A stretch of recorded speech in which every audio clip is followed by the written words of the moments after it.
Hey everybody, it's Kyle Jetzel, Driven Autism Dad. So today I want to share with you a secret that is this. Love is not enough.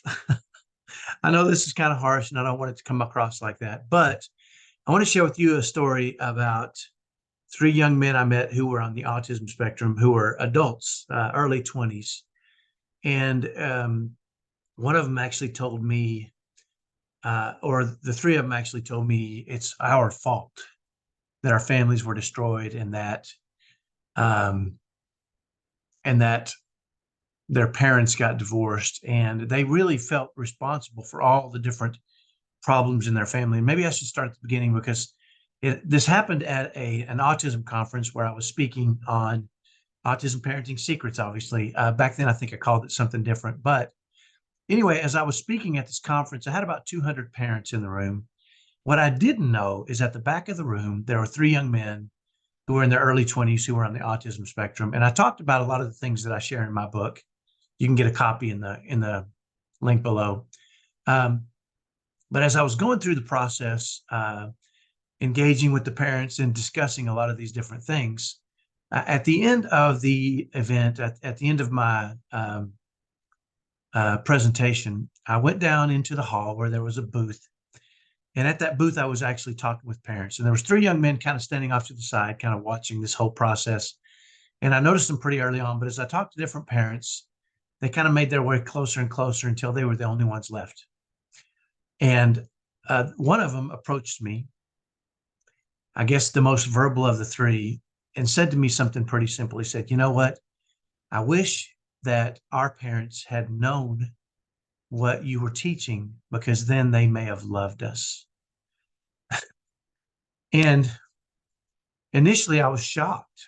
And I said, "What do you mean they would have loved you?" And he said, "Well, our parents didn't love us. And if they would have known what you were teaching, maybe they would have loved us." And I said, "How can you say that? I'm sure your parents loved us. Didn't they tell you that they loved you?" And he said, "We've talked about this." And I'm paraphrasing because it took a long time for him to get this information out to me. He said, we talked about this, and all of our parents said they loved us, but they didn't show us they loved us. And I said, "What do you mean? Didn't they take care of you and, provide for your needs?" And he said, "Yeah, but so what? There was so much stress and so much screaming and yelling and frustration. And my parents talked about being exhausted, and my mom and dad would fight, and my brother and sisters, he went through a list of things that early on in our situation we had experienced. Overwhelming stress. As parents, we weren't handling things very well. We would yell sometimes. We would get frustrated. We would get discouraged. All those things that can happen to us as we face tremendous amounts of stress. They suggested to me that stress was caused because of autism, and they were autism. So their logical minds came to the conclusion we were the reasons for all the stress. We were the reasons there was conflict between mom and dad. We were the reasons there was conflict between brothers and sisters and us. And one of them even said, one of the less verbal ones said to me, he wished he hadn't been born, because then his family could have been happier.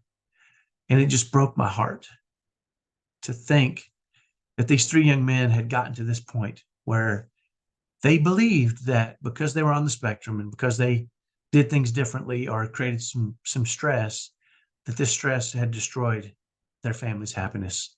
And ultimately, because there was so much stress in the home and because it seemed to be the conflict. So no matter what I told them, I couldn't bring them around, and it saddened me beyond belief. And it made me even more committed to making sure that I lowered stress in my home. And not only did I tell my kids that I love them, that I managed myself and managed situations in a way that I could express love to them, even when things got hard, not through what I said necessarily, not through saying I love you so much, as through managing those situations in a spirit of love, so they would feel my love even in those heightened moments. And that's some of the things we teach in the book. if you want that, and believe me, you don't want to get to a point where your kids think they don't love you because of the stress. Even though you can say it over and over and over, if the stress is too high, if there's too much turmoil, if there's too much chaos, if you're overwhelmed as a parent, they're going to feel that, and that's going to bleed into them, and they're going to think that may be something different than your love for them. And none of us wants that. So that's the secret for today. Love is not enough. Grab a copy of the book, start learning how to parent these kids in a spirit of love. That's one of the secrets, right? Is you can parent these kids in the spirit of love. You can lower stress. You can thrive in the chaos, and you can give them every opportunity to achieve their full potential if you learn to manage yourself as a parent better. So that's the secret for today. Hopefully that's helpful. Have a great day. Bye bye.